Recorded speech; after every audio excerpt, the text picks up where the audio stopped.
گن، بارود، اس کی خوراک، اس کا لباس، اس کی پٹی، ہر چیز محاذ جنگ کے اوپر چاہیے۔ آپ کا ایک سپاہی جب لڑا تھا، آخری کونے پر سپاہی لڑ رہا تھا، کراچی تک سے سپلائی لائن جاری تھی، لوگ اپنے گھروں سے سامان نکال کے پہنچا رہے تھے۔ اور جب بھی جنگیں ہوتی ہے، جنگ سے پوری قوم جنگ لڑتی ہے، ریسورسز کی جنگ جو ہے وہ قوم کی طرف سے ہوتی ہے۔ سپاہی میدان جنگ کے اندر بیٹل یونٹس تھوڑی ہوتی ہیں، پیچھے سپلائی کی یونٹس بڑی ہوتی ہیں۔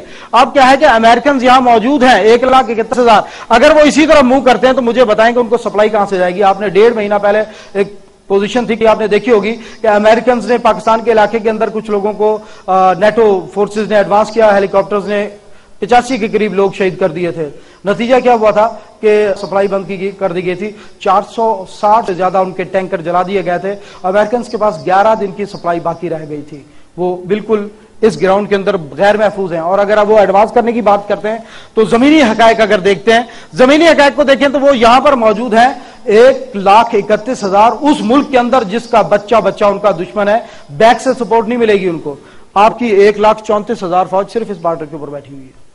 آپ اسٹریٹجی مضبوط ہیں، آپ ان سے مضبوط پوزیشن کے اندر ہیں، لیکن میں حیران ہوں کہ نہ جانے کیوں یہ کچھ لوگ، جس کو انگریزی میں خاص محاورہ ہے گین پیس ان اوور ٹائم، اپنے وقت کے اندر بس امن مل جائے، میں عافیت سے گزر جاؤں، میں میدان کے اندر کھڑا نہیں ہونا چاہتا، میں نہیں چاہتا میری انڈسٹری کو کوئی نقصان ہو، میں نہیں چاہتا کہ میرے دور کے اندر کوئی مصیبت ہے، اس لیے سب مروا دی ہیں، پٹوا دی ہیں۔ اگر آپ یہاں پر صرف اپنی فوج کو دیکھیں، یہ برطانیہ کی پوری فوج سے زیادہ ہے۔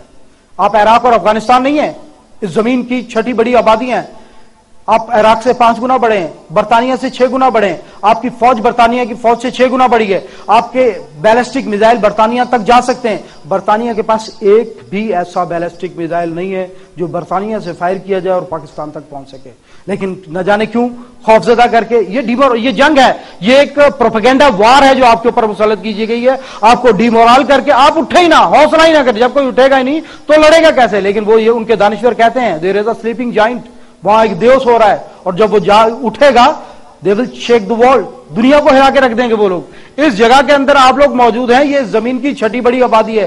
آپ کی قوت یہ ہے کہ اس زمین پر چاروں طرف پھیلے ہوئے 1.5 ارب انسان آپ سے توقع لگا کر بیٹھے ہوئے ہیں، 1.5 ارب مسلمان آپ سے امیدیں لگا کر بیٹھے ہوئے ہیں کہ یہ لوگ اٹھیں گے، اور اللہ کے نبی نے فیصلہ کیا یہاں سے لوگ اٹھیں گے اور آپ کو اٹھنا ہوگا۔ اللہ تعالیٰ نے یہ خام خواہ یہ سب کچھ یہاں نہیں چھوڑا۔ امریکنز کسی صورت کے اندر ہمیں نہیں سمجھ آتا کہ آپ کے اوپر وہ ایڈوانس کریں، ہاں ہو سکتا ہے وہ کریں کیونکہ ان کی زندگی اور موت کا مسئلہ بن چکا ہے، وہ ٹرائی کریں، لیکن وہ فتح حاصل کریں، کامیابی حاصل کریں، اس میں پاسبلٹیز نہیں ہے۔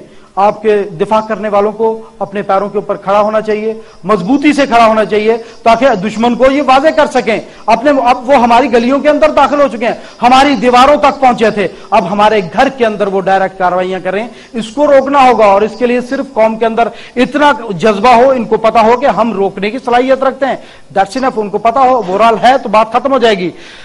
امریکنز ہم نے آپ کو کہا کہ یہاں سے ایڈوانس نہیں کر سکتے، اور اگر کریں گے تو بہت زبردست نقصان اٹھا کر پسپاؤں گے انشاءاللہ، اس میں کوئی شک نہیں، کوئی ڈاؤٹ نہیں ہے، ہم نے بہت تفصیل سے اس کو اسٹڈی کیا۔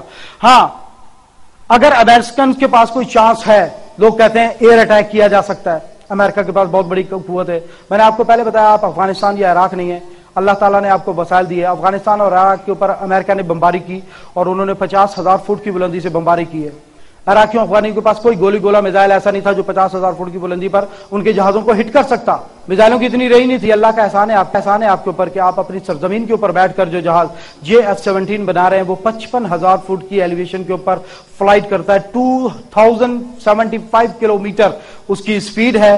آپ کا جہاز امریکی جہازوں سے جو نیٹ پہ بیٹھتے ہوں گے سارے سرچ کریں، امریکن B-52 اور F-16 کی لاسٹ ایلیویشن ہے 50,000 فیٹ، اور آپ کے JF-17 کی لاسٹ ایلیویشن ہے 55,000 فیٹ۔ آپ کا جہاز ان کے جہازوں سے 5,000 فٹ اونچا اڑتا ہے، وہاں سے تو آپ کا جب پائلٹ اگر جوتا بھی اتار کے مارے تو ان کے سر کے اوپر ہی گرے گا۔ یہ اللہ تعالیٰ کے احسانات ہیں آپ کے اوپر، دیکھیں یہ اللہ کی نشانیاں، اور مومن سمجھدار ہوتا ہے، ایمان والا بصیرت والا ہوتا ہے، وہ جانتا ہے کہ اللہ نے یہ چیزیں خام خواہ تخلیق نہیں کی ہیں، اس کا کوئی مقصد ہے، ان کی کوئی وجہ ہے، ضرورت ہے۔ اللہ تعالیٰ نے یہ وسائل آپ کے قدموں کے اندر ڈال دی، اللہ کے نبی نے مشرق کی طرف اشارہ کیا، اس طرف سے لوگ اٹھیں گے، اللہ نے وسائل آپ کو دیے، اور انشاءاللہ تعالیٰ اس پوری قوم کی امیدوں کا مرکز و محور آپ ہیں، اور اللہ تعالیٰ مستقبل آپ کو دے گا انشاءاللہ۔ یہی نہیں، آگے دیکھیے کہ یہ مین بیٹل ٹینک الخالد، اس زمین کا حیرت انگیز ترین ٹینک جس کے اوپر آپ کے انجینئرز نے 125 ملی میٹر کی توپ لگا کر پوری دنیا کے سائنسدانوں کو ورطہ حیرت میں ڈال دیا۔ روسیوں کا خیال تھا پہلے فائر کے بعد الٹ جائے گا، لیکن کمال تو یہ ہے کہ یہ 70 کلومیٹر پر آور کی رفتار سے میدانوں میں، صحراؤں میں، پانیوں میں دوڑتا ہوا زمین سے زمین پر اور زمین سے فضا میں 99.8% صحیح نشانہ مارنے کی صلاحیت رکھتا ہے.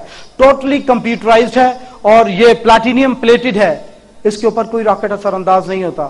دنیا کے 40 ملک آپ سے یہ ٹینک خریدنا چاہتے ہیں اور آپ اپنی سرزمین پر ٹیکسلا میں بیٹھ کر یہ ٹینک بنا رہے ہیں. اللہ کے نبی نے فرمایا ان القوۃ رمی، پھینک کر مارا جانے والا ہتھیار، اس کے اندر قوت ہے. آپ سمجھیں، آپ سے بہت پہلی ریاستیں موجود ہیں. آپ 1947 میں آپ نے پاکستان بنایا اور گاندھی نے کہا تھا کہ یہ چند سالوں بعد واپس آئیں گے اور نہرو کو کہیں گے کہ بھئی ہمیں واپس بٹھا لو، ہمارا گزارا نہیں ہو رہا، اور نہرو انہیں دوبارہ ہندوؤں کے ساتھ بٹھا لے گا. یہ دنیا کا خیال تھا اور پوزیشن یہ تھی کہ پہلے سال آپ کے پاس اپنی فوج اور پولیس کو تنخواہیں دینے کے لیے پیسے نہیں تھے. اور سلام ہے چیمبر آف کامرس کو اور آپ کی جو کسان برادری ہے جنہوں نے اپنی جیب سے پیسے ادا کیے اور پاکستانی پولیس اور فوج کو تنخواہیں دی گئی اور اپنا سسٹم چلایا گیا. آج آپ جس پوزیشن کے اندر ہیں دیکھ کر حیرت ہوتی ہے. آپ اپنے ملک کے اندر تو آپ کے پاس وسائل تھے ہی تھے. آپ نے حطب 1 اے عبدالی 1 بنایا. یہ 250 کلومیٹر تک رینج، یعنی کہ آپ کے بارڈر سے آپ 250 کلومیٹر تک باہر نکل آئے. دشمن آپ کے بارڈر سے 250 کلومیٹر دور ہو، آپ اس کو ہٹ کرنے کی پوزیشن میں آ گئے. اس کے بعد غزنوی بنایا آپ نے، 300 کلومیٹر تک آپ کی رینج بڑھ گئی. اس کے بعد آپ آگے بڑھے، آپ نے شاہین 1 اور غوری بنایا اور 1800 کلومیٹر سینٹرل ایشیا تک آپ کی اپروچ ہو گئی. اور یہ وہ علاقہ ہے جہاں پر امریکنز اور برٹش جو فلیٹس کھڑے ہوئے، بحری بیڑے کھڑے ہوئے ہیں، وہ اس علاقے میں کھڑے ہیں. یہ علاقہ آپ کی رینج کے اندر آ گیا. اور یہ یاد رکھیں کہ جب جہاز کے اوپر میزائل لگتا ہے تو جہاز کی آگ نہیں بجھائی جاتی بلکہ ڈوبتے ہوئے کو باہر نکالا جاتا ہے.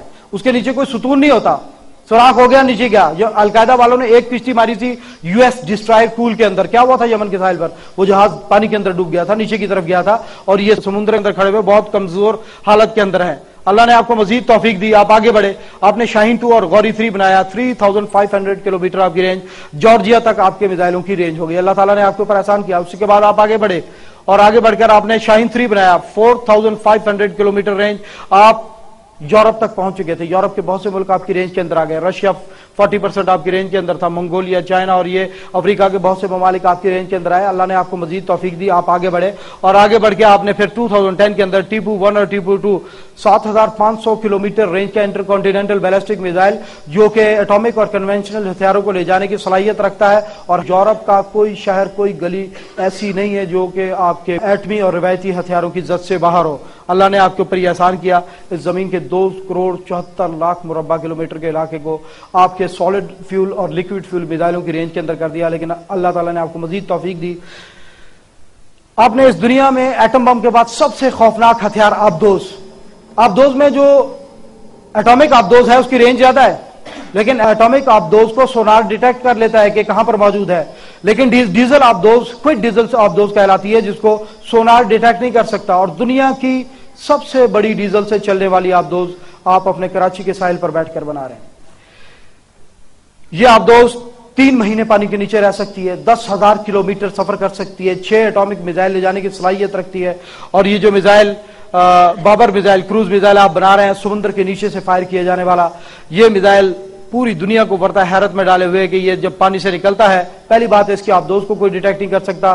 اور آبدوز کے پہنچنے کے بعد یہ جب نکلتا ہے فضا میں ایک بلندی پر پہنچ کر اس کا بوسٹر اس سے علیحدہ ہو جاتا ہے، اس کے ونگز کھل جاتے ہیں، یہ نیچے پانی کی طرف گرتا ہے، 100 فٹ کی بلندی پر آ جاتا ہے اور کوئی بھی لانگ رینج ریڈار اس کو ڈیٹیکٹ کرنے کی صلاحیت نہیں رکھتا. اور یہ گلوبل پوزیشننگ سسٹم کے تحت چلتا ہوا یہ آگے بڑھتا ہے اور آگے بڑھ کر اپنے ٹارگٹ کو ٹریک کرتا ہے. اپنے ٹارگٹ کی تصویر اسے دی گئی ہوتی ہے اور اس ٹارگٹ کے اوپر ہٹ کرتا ہے. پہاڑ آتے ہیں، اوپر اٹھ جاتا ہے، پہاڑ ختم